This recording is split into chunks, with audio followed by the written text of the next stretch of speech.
messages and the story at the same time. well, he's bringing up President Carter again, and he's saying, is it President, why is President Carter handling, the issue of cancer, so well now? And Steve says, easy, faith. Absolutely. Yep, Yeah. he's leaning on his faith. I would absolutely agree with that. And I've known so many people through my lifetime who are able to get through those high stress, difficult times because of their faith. I can tell you right now that when we lost our younger daughter, it was faith that sustained us. Mm, You don't walk through those dark days, or as the Bible says, walking through the valley of the shadow of death, without faith to sustain you, or at least we could not have. I know that some people do, but we could not have walked through those dark days without our faith to sustain us. right. And The Bible says that God is near to the brokenhearted, and that was so true in our case. right. And as we went through the story, President Carter, a deacon of his church, and probably Hmm. never stopped being a deacon. I mean, I'm sure he was a deacon before he was even president.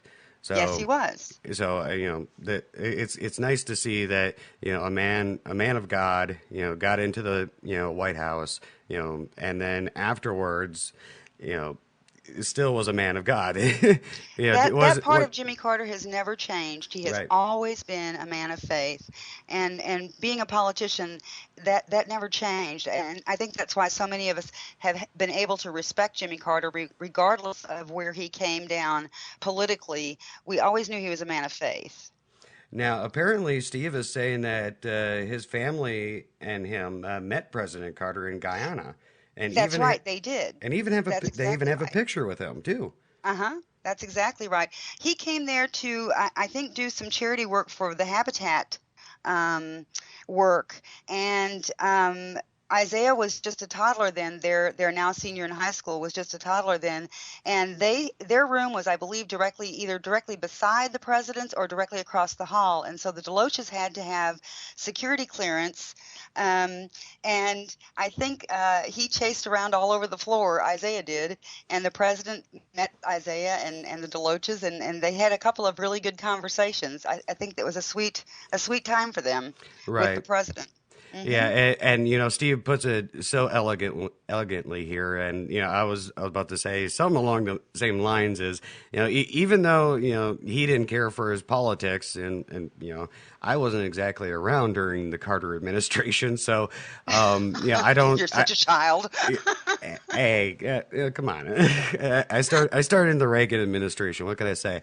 But so all I know of President Carter is what history has written about him and his presidency. Hmm. But even though he was a Democrat, and people, some, as you said, Lisa, we're conservative here. We may not see eye to eye on his politics, but he still is an amazing guy. You And know, we have a shared faith. We have it, a shared faith, and that makes us, that gives us a relationship with President Carter, and mhm, and we appreciate that. We appreciate that, and we are holding him in our prayers. He and Rosalind and their children. right, We do hold them in our prayers. right, Now, to get back to this story of the angry Syrians in right. Germany. Hmm. Um, this surge of immigrants that have come to Germany are going to be up to 800,000 asylum seekers this year. The sudden surge has forced German authorities to house migrants in schools and tents, which have been transformed into makeshift shelters.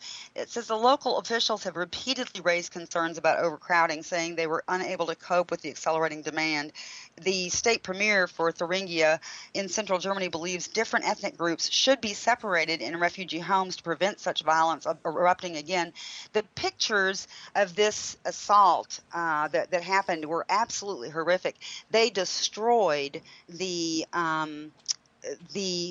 excuse me, the office building, the administration building where that was responsible for this particular refugee camp. I mean, the windows Hmm. were broken out, the And desks were destroyed. It was just absolutely horrific right, because one man took or one book and tore pages out of it. Right.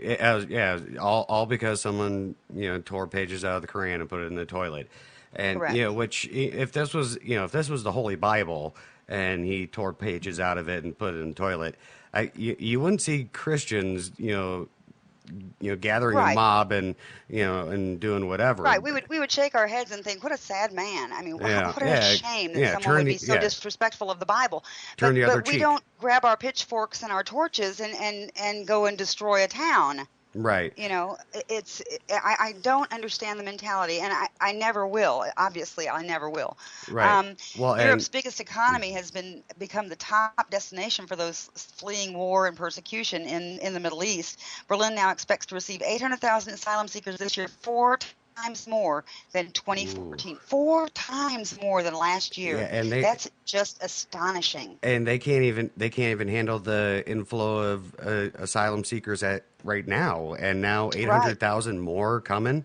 I mean, Right. eventually, and I know asylum seekers, are also coming to the United States, but eventually it's going to get to the point where Europe is going to say, okay, no, that's enough.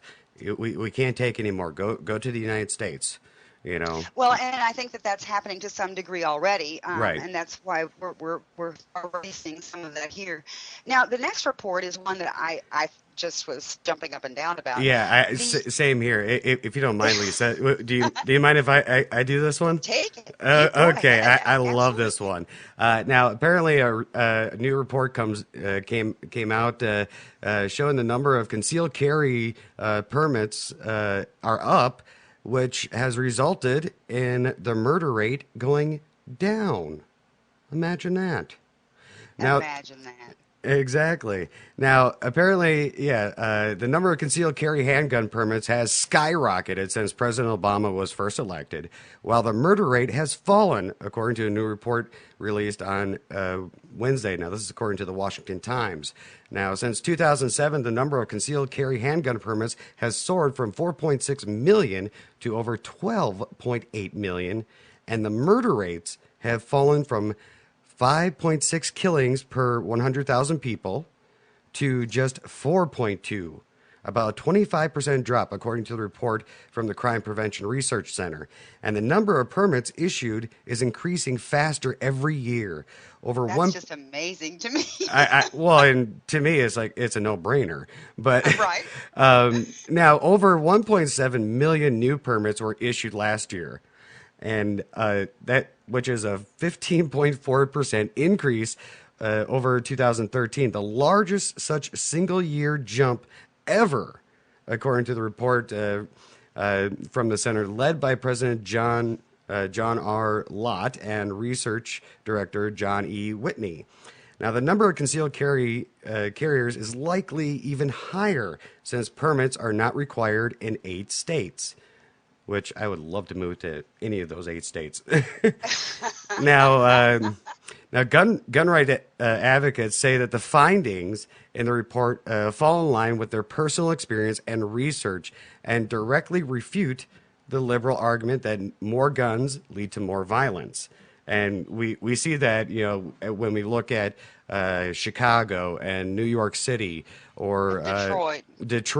Detroit, Los Angeles, the big metropolitan cities here in the U.S. that have the strictest gun control laws on the books, and yet they Right. have the highest murder rate Absolutely. of any place in the country. And actually, if you take those 4 cities that we just mentioned and put them up against the rest of the world, they are in the top 5 Right. just in the Yeah, but world. if you take those out of the United States, count, we're among one of the lower. Yeah, I believe the United States right now, even when you include Detroit, Chicago, and all the big metropolitan cities, the United States, yes, is either number 1 or number 2. I want to say number 1 in gun possessions.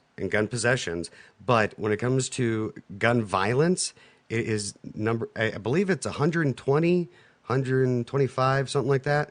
It ranks.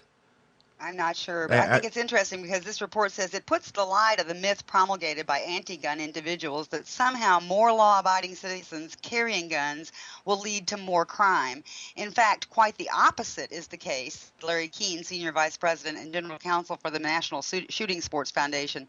More law-abiding citizens own firearms for self-protection, and crime continues to decline. Yeah, but so that's just awesome. But you know what? There's always another side to the coin here. Because according to gun control advocates, they denounced the report, pointing to other studies showing concealed handguns are more frequently used for non-self-defense killings.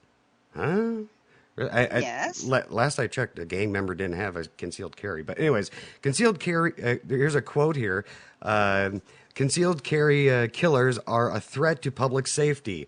The evidence is clear that all too often, private citizens use their concealed handguns to take lives, not save them, end quote. Now, that's a statement from the Violence Policy Center concealed carry killers page, as it reads.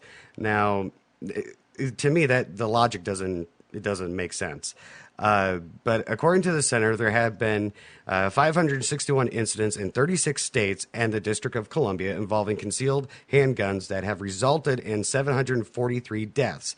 A quote here by the website, only a tiny fraction of these cases are ever ruled to be in self-defense. Well, I would argue to say that because self-defense is pretty hard to prove in this country now, in this day and age. But according to the latest report, concealed carriers are among the most law-abiding citizens in the country, even more so than police officers. Isn't that amazing? I say, yeah, slam dunk, easy, yeah, duh.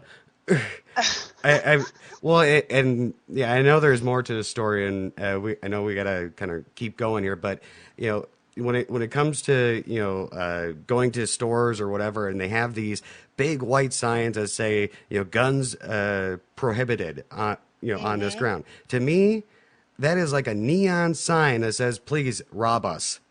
Right, exactly. And Steve has said the same thing before too. He says he won't take his family into a restaurant that says no guns allowed because he feels like it's taking them into a shooting gallery. Exactly. Well, and speaking of restaurants, since you brought that up, I know for a fact there's a restaurant in Colorado. I'll have to pull it up, and I'll post it on the Deloach Facebook page, and you can check it out, where the waiters and waitresses of this restaurant actually open carry. Yes, that's right. And that's exactly right. Mm-hmm. Yeah, and every customer that comes in there, they're just, I've never felt safer.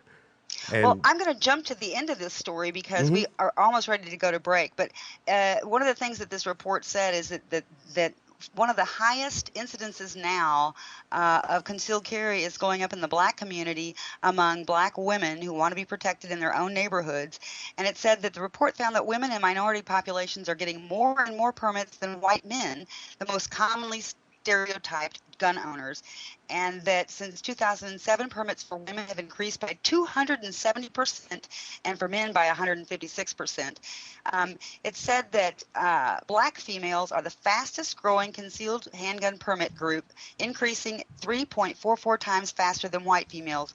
Said the stereotype of gun owners being the middle-aged male white guy from the South is simply not correct anymore. Mr. Pratt called the findings very encouraging for conservatives and said they indicated a shift from liberal ideologies among minority groups. That, he said, is probably one of the most encouraging findings in the whole survey, he said, of data on black permit holders. That ought to give liberals and anti-Second Amendment folks a lot of reason to cry. And I would say that's absolutely right. Mm-hmm. So we're going to go to break, and when we come back, what has happened since the Republican debate? Hillary's email troubles and the Democrat response, and later part 2 of our expose on Planned Parenthood, the Planned Parenthood PAC, the candidates they support, and how much money they spend on them. Stay with us.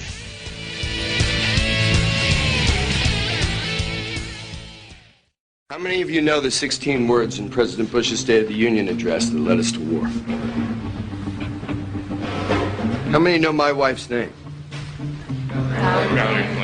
Now, how can you know one and not the other? When did the question move from why are we going to war to who is this man's wife? I asked the first question, but somebody else asked the second, and it worked, because none of us know the truth. The offense that was committed was not committed against me. It was not committed